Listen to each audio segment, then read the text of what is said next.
പുതുതായി ക്രിപ്റ്റോ മേഖലയിലേക്ക് കടന്നു വരുന്ന ആളുകൾക്കുള്ള സംശയമാണ് വാലറ്റുകൾ എങ്ങനെയാണ് ഓപ്പൺ ആക്കുക, അത് പിന്നെ എങ്ങനെയാണ് സെറ്റപ്പ് ചെയ്യുക, എന്തൊക്കെ കാര്യങ്ങളാണ് അതിൽ ശ്രദ്ധിക്കേണ്ടത് എന്നുള്ള കാര്യങ്ങളൊക്കെ. അപ്പോൾ അതുമായിട്ട് ബന്ധപ്പെട്ടുള്ളൊരു വീഡിയോ ആണിത്. പുതുതായിട്ട് ക്രിപ്റ്റോ മേഖലയിലേക്ക് വരുന്ന ആളുകൾ നിർബന്ധമായിട്ടും അറിഞ്ഞില്ലെങ്കിൽ വലിയ നഷ്ടങ്ങൾ ഉണ്ടാകാൻ സാധ്യതയുള്ള കാര്യങ്ങളും ഇതിൽ ഇൻക്ലൂഡ് ചെയ്യുന്നുണ്ട്. അപ്പോൾ തുടക്കം മുതൽ ഒടുക്കം വരെ വീഡിയോ കാണുക, എന്നിട്ട് മനസ്സിലാക്കി വെക്കുക, കാര്യങ്ങൾ ശ്രദ്ധിച്ച് കൈകാര്യം ചെയ്യുക. അപ്പോൾ നമ്മൾ ഇപ്പോൾ സോഷ്യൽ മീഡിയയിൽ വലിയ രീതിയിൽ പ്രചാരം നടക്കുന്ന ഒരു സംഭവമാണ് ഹാംസ്റ്റർ കോമ്പാക്റ്റ്. അപ്പോൾ ഹാംസ്റ്റർ കോമ്പാക്റ്റിൻ്റെ എന്താ പറയുക, സ്വാപ്പിംഗ് എല്ലാവരും ചെയ്യുന്നുണ്ട്. അതോടൊപ്പം തന്നെ എയർ ഡ്രോപ്പുമായി ബന്ധപ്പെട്ട് ഏതെങ്കിലും ഒരു വാലറ്റ് കണക്ട് ചെയ്ത് കൊടുക്കൽ നിർബന്ധമാണ്. എങ്കിലേ നമുക്ക് ആ വാലറ്റിലേക്കാണ് നമുക്ക് എയർ ഡ്രോപ്പ് വരിക. ഓക്കെ, അപ്പോൾ അതുമായിട്ട് ബന്ധപ്പെട്ട് എല്ലാവരും ഏകദേശം ബഹുഭൂരിപക്ഷം ആളുകളും ടോൺ കീപ്പർ എന്ന വാലറ്റാണ് അതിന് വേണ്ടിയിട്ട് ഉപയോഗിക്കുന്നത്. അപ്പോൾ അത് എങ്ങനെ സെറ്റപ്പ് ചെയ്യുക എന്നുള്ളതാണ് നമുക്ക് ഈ വീഡിയോയിൽ കാണിക്കാൻ പോകുന്നത്. അപ്പോൾ ആ കാര്യങ്ങൾ ശ്രദ്ധിച്ച് മനസ്സിലാക്കി അതിൻ്റെ കാര്യങ്ങൾ ശ്രദ്ധിച്ചെടുത്ത് വെക്കുക.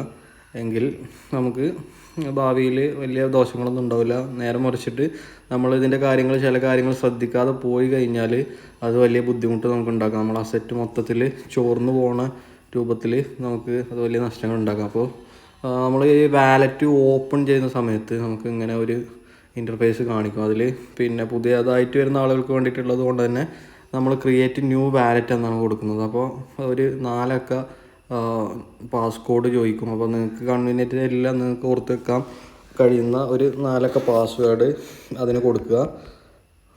അതിനുശേഷം അത് എൻ്റർ ചെയ്ത് കൊടുത്തു കഴിഞ്ഞാൽ ഇങ്ങനെ ഒരു നോട്ടിഫിക്കേഷൻ എനേബിൾ ചെയ്യാനൊരു ബാർ വരും. അത് നിങ്ങൾക്ക് നോട്ടിഫിക്കേഷൻ വേണമെങ്കിൽ നോട്ടിഫിക്കേഷന് എനേബിൾ ചെയ്ത് കൊടുക്കുക, അതല്ലെങ്കിൽ ലെറ്റർ അടിച്ച് കൊടുത്താൽ മതി. അത് അലോ ചെയ്ത് കൊടുത്തതിന് ശേഷം ഇങ്ങനെ ഒരു ഇൻ്റർഫേസാണ് വരിക. ഇതിൽ നമുക്ക് നേരത്തെ കൊടുത്ത പാസ്കോഡ് ജസ്റ്റ് നമുക്കൊരു പാസ്കോഡ് മാത്രം. ഇതിൽ നിങ്ങൾക്ക് യൂസ് ഫേസ് ഐ ഡി എന്ന് കാണാം. അത് നിങ്ങൾ ഐഫോൺ യൂസ് ചെയ്യുന്ന ആളുകളൊക്കെ ആണെങ്കിൽ, അല്ലെങ്കിൽ ഫേസ് ഐ ഡി വർക്ക് ചെയ്യുന്ന ആളുകളൊക്കെ ഉപയോഗിക്കുന്ന ഫോണുകളാണെങ്കിൽ നിങ്ങൾക്കത് സെറ്റപ്പ് ചെയ്യാം. ഇനിയാണ് നമ്മൾ വെരി ഇമ്പോർട്ടൻ്റ് ആയിട്ടുള്ള കാര്യം പറയാൻ പോകുന്നത്. എല്ലാ ആളുകളും ശ്രദ്ധിക്കേണ്ട കാര്യമാണ്. ഈ ഒരു കാര്യം ശ്രദ്ധിച്ചില്ലെങ്കിൽ നമ്മളെ കയ്യിലെ എല്ലാ അസറ്റുകളും നമുക്ക് നഷ്ടപ്പെടാനുള്ള സാധ്യതയുണ്ട്.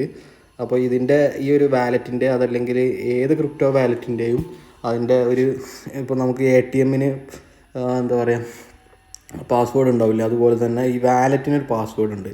ആ പാസ്വേഡ് ജസ്റ്റ് നമുക്കൊരു 24 ഫ്രേസസ് ആയിട്ടാണ് നമുക്ക് ലഭിക്കുക. അതായത് ഇംഗ്ലീഷ് വേർഡുകളായിരിക്കും.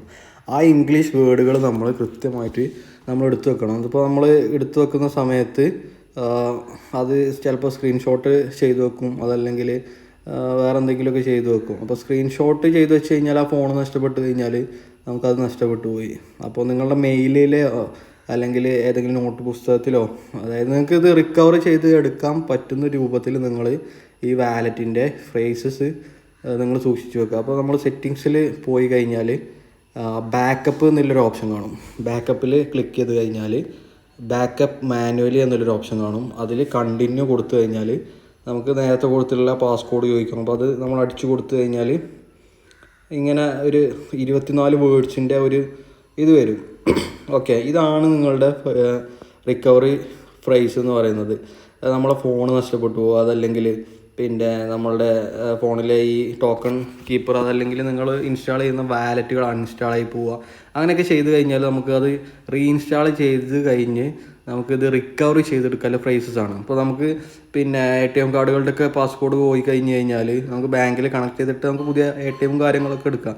പക്ഷേ ഇവിടെ അങ്ങനെയുള്ള ഒരു കാര്യങ്ങളും നടക്കില്ല. കാരണം മൊബൈൽ നമ്പർ, അതുപോലെ തന്നെ ഒരു ഇമെയിൽ ID, അതുപോലെ ഒരു ബന്ധവും ഇതിനുണ്ടായിരിക്കില്ല. ഈ ഒരു വാലറ്റുകൾക്ക് ഒന്നും കണക്ട് ചെയ്യാൻ പറയുന്നില്ല. അപ്പോൾ അത് തിരിച്ചെടുക്കുക എന്ന് പറയുന്നത് അത് നടക്കാത്തൊരു സംഭവമാണ്. അപ്പോൾ ഈ ഒരു സംഭവം നിങ്ങൾ കൃത്യമായിട്ട് നിങ്ങളുടെ മെയിൽ ID കൾ, അതല്ലെങ്കിൽ ബാക്കിയുള്ള ആളുകൾക്ക് ആക്സസ് ചെയ്യാൻ പറ്റാത്ത അത്ര ഒരു സെക്യൂരിറ്റി കൂടി ഇതിന് കൊടുക്കണം. കാരണം എന്താ വെച്ചാൽ ഈ ഒരു 24 കോഡ് കിട്ടിക്കഴിഞ്ഞാൽ ആ കിട്ടിയ ആൾക്ക് നിങ്ങളുടെ വാലറ്റ് ഓപ്പൺ ആക്കിയിട്ട് നിങ്ങളെ വാലറ്റിലുള്ള അസറ്റ് മൊത്തം അടിച്ചുകൊണ്ട് കൊണ്ടുപോകാം. അപ്പോൾ അതും നിങ്ങൾ ശ്രദ്ധിക്കുക. അപ്പോൾ ഇത് വളരെ ഇമ്പോർട്ടൻ്റ് ആണ്. അപ്പോൾ നിലവിൽ ഇത് എടുത്തു വെക്കാതെ ടോൺ കീപ്പർ യൂസ് ചെയ്യുന്ന ആളുകളുണ്ടാവും. അപ്പോൾ അതിൽ അവർക്ക് നേരത്തെ കാണിച്ച പോലെ ഈ സെറ്റിങ്സിൽ പോയി ബാക്കപ്പ് എന്നെടുത്ത് കഴിഞ്ഞ് കഴിഞ്ഞാൽ അതിൽ ഈ 24 വേർഡ്സ് കാണാൻ പറ്റും. അപ്പോൾ അത് നിങ്ങൾ കറക്റ്റ് കീപ്പ് ചെയ്യുക. നാളെ $1,00,000 നിങ്ങളുടെ ഈ വാലറ്റിലുണ്ടായി, നിങ്ങളെ കയ്യിൽ നിന്ന് ഫോൺ നഷ്ടപ്പെട്ടു, അതല്ലെങ്കിൽ നിങ്ങളുടെ പിന്നെ എന്താ പറയുക ഫോണിൽ ഈ വാലറ്റുകൾ അൺഇൻസ്റ്റാൾ ആയി പോയി കഴിഞ്ഞാൽ നിങ്ങൾക്ക് ആ പൈസ റിക്കവർ ചെയ്തെടുക്കണമെങ്കിൽ ഒരേ ഒരു മാർഗ്ഗമാണ്, വേറൊരു മാർഗ്ഗങ്ങളുമില്ല. അപ്പോൾ ഇത് വളരെയധികം ശ്രദ്ധിക്കേണ്ട ഒരു കാര്യമാണ്. അപ്പോൾ നമ്മൾ ഈ ചെക്ക് ബാക്കപ്പ് കഴിഞ്ഞതിന് ശേഷം നമ്മൾ ഇത് സ്ക്രീൻഷോട്ട് എടുത്ത് വെച്ചിട്ടുണ്ട്. അപ്പോൾ ഇതിൽ ചെക്ക് ബാക്ക് ഈ ഒരു ഓപ്ഷന് ചെക്ക് ബാക്കപ്പ് എന്നുള്ളൊരു ഓപ്ഷൻ കൊടുത്തു കഴിഞ്ഞാൽ ഇങ്ങനെ നമുക്കൊരു ഇത് വരും.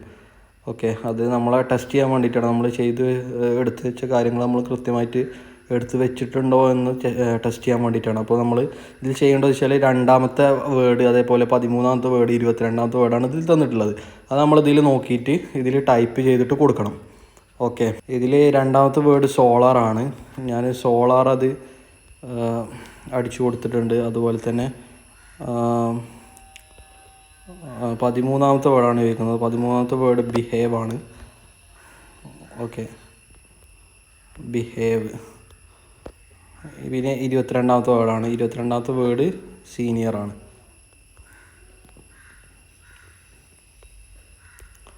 അപ്പോൾ അത് അടിച്ചു കഴിഞ്ഞാൽ നമുക്ക് മാനുവൽ ബാക്കപ്പ് ഓണായി കഴിഞ്ഞിട്ടുണ്ട്. ഓക്കെ, അപ്പോൾ വീണ്ടും നിങ്ങൾക്ക് താഴെ ഷോ റിക്കവറി പ്രൈസസ് കാണാം. അത് അടിച്ചു കൊടുത്താൽ നിങ്ങൾക്ക് നിങ്ങളുടെ വാലറ്റ് ഓപ്പൺ ആക്കാൻ കഴിയും. അപ്പോൾ നിങ്ങൾ ചെയ്യേണ്ടത് എന്താ വെച്ച് കഴിഞ്ഞാൽ ഇത് കൃത്യമായിട്ട് സൂക്ഷിച്ചു വെക്കുക. അതല്ലെങ്കിൽ വലിയ രീതിയിലുള്ള ബുദ്ധിമുട്ട് നമുക്കുണ്ടാവും. നമ്മളുടെ പണം മൊത്തത്തിൽ നഷ്ടപ്പെട്ടു പോകാൻ സാധ്യതയുണ്ട്. ശ്രദ്ധിക്കുക. ഓക്കെ.